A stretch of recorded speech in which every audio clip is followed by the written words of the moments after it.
Okay, let's unpack this. What if there was a shortcut? Not one that cuts corners, but, cuts through the noise. Right. To get you straight to the essential info, especially with all this wellness tech stuff moving so fast. Exactly. That's kind of our mission today, isn't it? Absolutely. We're doing a deep dive specifically into full spectrum infrared saunas. We've looked at the source material, including one called The Complete Guide to Full Spectrum Infrared Saunas.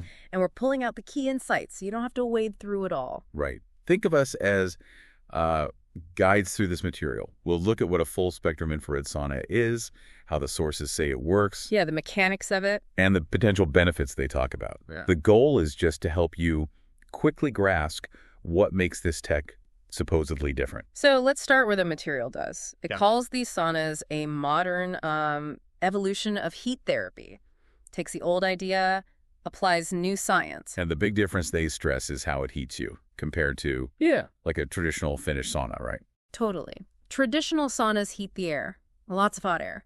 Which then heats your body. Yeah. But infrared saunas, according to this material, use these special emitters that warm your body directly, like down to the cellular level.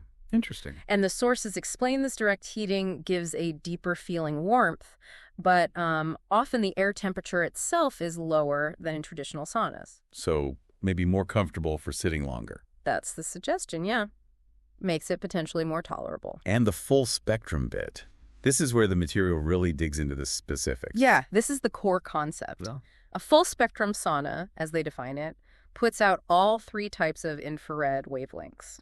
All three. What are they? Near infrared, or NIR, mid-infrared, MER, and far infrared, FIR. Okay, so it's not just blasting you with one kind of heat wave. No, and that's the critical point the source really hammers home. The combination is apparently key. How so? Well, the idea is each wavelength goes into the body at different depths and offers distinct therapeutic effects. They even use the word synergistically, like they boost each other's benefits by working together. Okay, that totally reframes it. It's Yeah. not just heat. It's specific targeted energy based on wavelength, Exactly. which I guess brings us to the wavelengths themselves. This is where it gets really interesting based on what we read. Let's start with near infrared, NIR. Okay, NIR. According to the material, shortest wavelength. Think of it as having the shortest reach. So it doesn't go too deep. Right. Penetrates the shallowest layer, closest to the surface.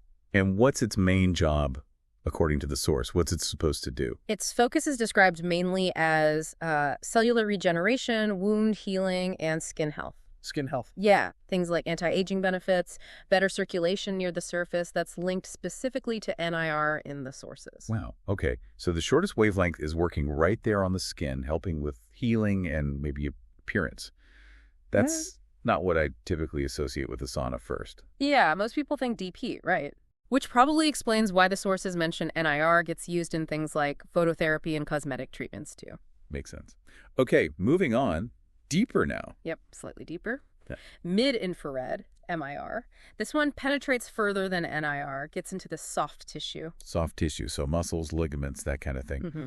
And what benefits does the material connect to MIR?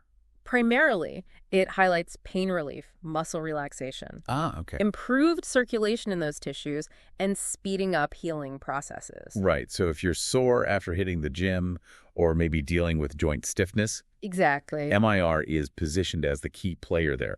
The sources suggest it's ideal for that kind of recovery or chronic pain management. That's the idea. And then we get to the one people might know best, far infrared, FIR. The deep one. Yep.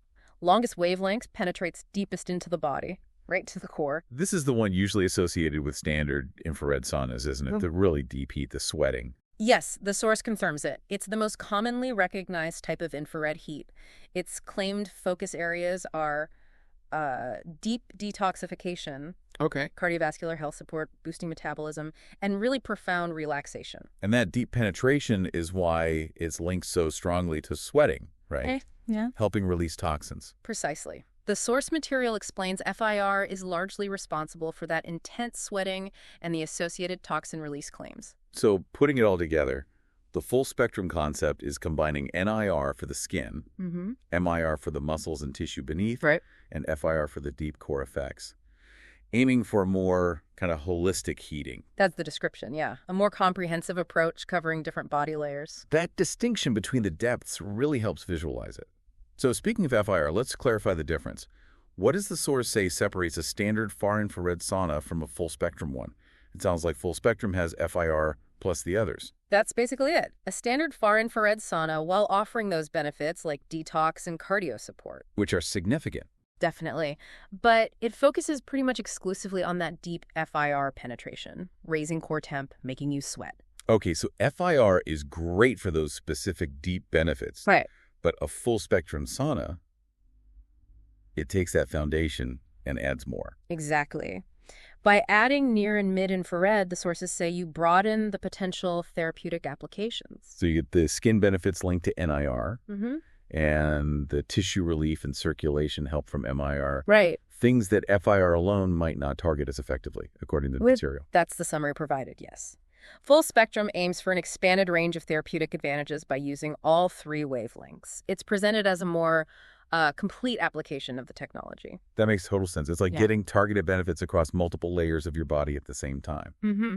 So, okay, let's lay out these potential wellness benefits, because the source material has quite a list, doesn't it? Oh, yeah, it's extensive. First up, that deep detoxification again. From the FIR. Primarily, yeah. Stimulating sweat glands to help release toxins, heavy metals, pollutants. Regular use is presented as helping the body's natural cleaning process. Okay. Then, enhanced cardiovascular health. Right. The gentle increase in core temp raises heart rate and circulation. The source compares it to the effect of moderate exercise. Interesting. Supporting cardiovascular fitness that way. That's the claim. Then for pain relief and muscle recovery, that's where MIR really shines, according to the sources. Stiffness, joint pain. Inflammation, yeah. Helping speed up recovery, especially useful for athletes or maybe people with chronic discomfort. Stress reduction and relaxation are big ones too, I imagine. Definitely prominent. The soothing heat is described as creating a calming environment, lowering stress hormones, and potentially leading to better sleep. And skin rejuvenation, that takes us back to NIR. All right. The sources state it can stimulate collagen, improve elasticity, maybe reduce wrinkles, help wound healing, just healthier looking skin overall. And the material even mentioned immune system support. Mm-hmm. How does that supposedly work? Yeah, it notes regular use can cause a mild, temporary fever-like state. Like tricking your body? Sort of. And this state is presented as activating white blood cells, which could potentially boost resistance to illness. It's an interesting mechanism they describe. It is. Finally, weight management support was on the list too. Mm-hmm. By increasing heart rate and metabolism during the session, it's said to help burn some calories. But they do add the caveat. Oh, yeah. Always stressed. Its support has to be combined with a healthy lifestyle diet. Exercise is not a magic bullet. Of course. Still, that's quite a range of potential benefits, all drawn directly from the source material we looked at. It really covers a wide spectrum of wellness goals, which fits the full spectrum name, I suppose. Yeah. And the sources also touch on some specific tech features, design elements that are presented as contributing to these benefits and the whole experience. Right, the actual hardware. They mentioned full-spectrum carbon fiber heating elements. That's the source of the NIR and FIR heat waves. And then there's ultra-low EMF technology that's highlighted for peace of mind. EMF being electromagnetic fields. Correct. The source describes it as being engineered to minimize exposure. Doesn't go super deep into explaining EMF itself, but presents low EMF as a key safety or comfort feature. Okay.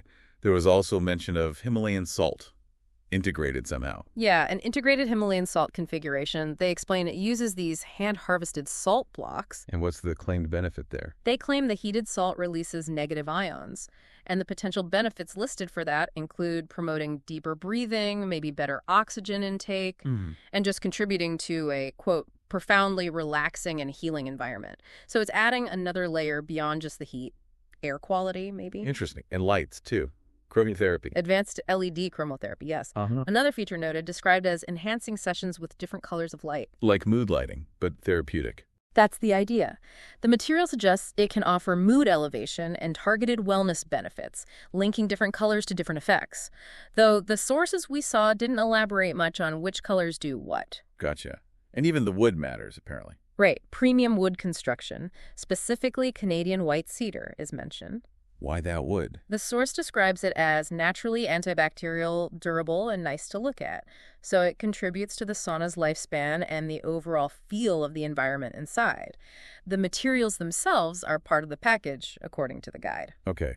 So those specific features are presented as integral to how the sauna works and the kind of experience it creates.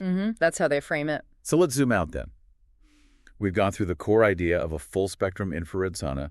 We've looked at near, mid, and far-infrared wavelengths based on the source. Oh, they're different, yeah. Clarified how full-spectrum differs from just far-infrared, touched on some of the tech like low EMF and salt, Chromotherapy, the wood. and listed out that whole range of potential wellness benefits the guide talks about. We've really unpacked this idea that the technology, according to the source, is about applying specific light and heat frequencies, targeting different depths, different processes in the body. Yeah, understanding the different wavelengths, skin-focused NIR, deeper MIR, core FIR, it does help you appreciate the comprehensive approach they're describing. Right. It's presented as more than just getting hot or sweating. It's about this intentional application of different energy types. Absolutely. How those distinct parts of the infrared spectrum are supposed to work together for, a broader impact. So here's a final thought for you, the listener, to mull over based on what we've covered from these sources. They detail how different infrared wavelengths penetrate to different depths. They're associated with distinct benefits: shallow skin stuff with NIR, tissue relief with MIR, deep detox with FIR. What really stands out to you about that idea? Yeah, the concept that specific invisible frequencies of light and heat are presented as targeting such different body parts for unique effects. Exactly. What questions does that spark for you? About, the relationship between light, heat, and your own physical well-being. Something to think about.